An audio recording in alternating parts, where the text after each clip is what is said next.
தோழர்களே வணக்கம்.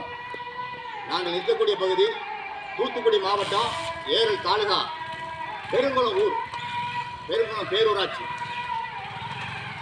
அரசியல் அடிப்படையில் இந்த பெருங்குளம் ஒரு நவ திருப்பதி ஸ்தலம், ஒரு பண்பாடு மிக்க ஸ்தலம். அப்பேற்பட்ட ஒரு இடத்துல நின்று நாங்கள் இன்னைக்கு உரையாற்றுறோம்.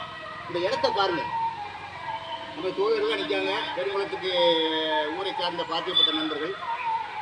இந்த இடங்கள் ஒரு 75 ஆண்டுகளுக்கு மேலாக பிரிட்டிஷ்காரங்க காலத்தில் உள்ள ஒரு கட்டடம். இன்னைக்கு பெருங்குளம் கிராமத்தில் வருவாய் அலுவலகமாகவும் பொதுப்பணித்துறைக்கு ஆட்பட்ட ஒரு இடமாகவும் அந்த பகுதியில் காவல் நிலையம், சிவகுண்டத்துக்கு ஏற்பட்ட ஒரு காவல் நிலையம் இந்த பெருங்குளத்தில் ஊரில் தான் இருந்திருக்கு. அப்படி ஒரு ஆளுமை செலுத்திய பகுதி இந்த பெருங்குளம். இது பொதுப்பணித்துறைக்கு சொந்தமான ஒரு கட்டட பகுதி தான் இந்த பகுதி. இன்னைக்கு எப்படி இருக்கு பாருங்க. இந்த கட்டடம் ஒரு 35 ஆண்டுகளுக்கு மேலாக இப்படிதான் கிடக்கு.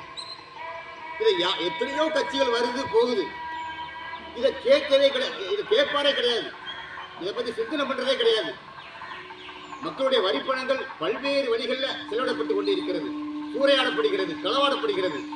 ஒரு வரலாற்று மிக்க ஒரு இடம் பெருங்குளத்தில், பொதுப்பணித்துறைக்கு சொந்தமான ஒரு இடம், வெள்ளையர்கள் காலத்திலே உருவாக்கப்பட்ட இடம். அந்த இடத்தை 35 ஆண்டுகளுக்கு மேலாக பராமரிப்பின்றி இன்றைக்கு மனித கழிவுகளை சேமிக்கக்கூடிய மனித கழிவுகள் இடமாக இந்த இடம் மாறி அவல நிலையாக இருக்கிறது.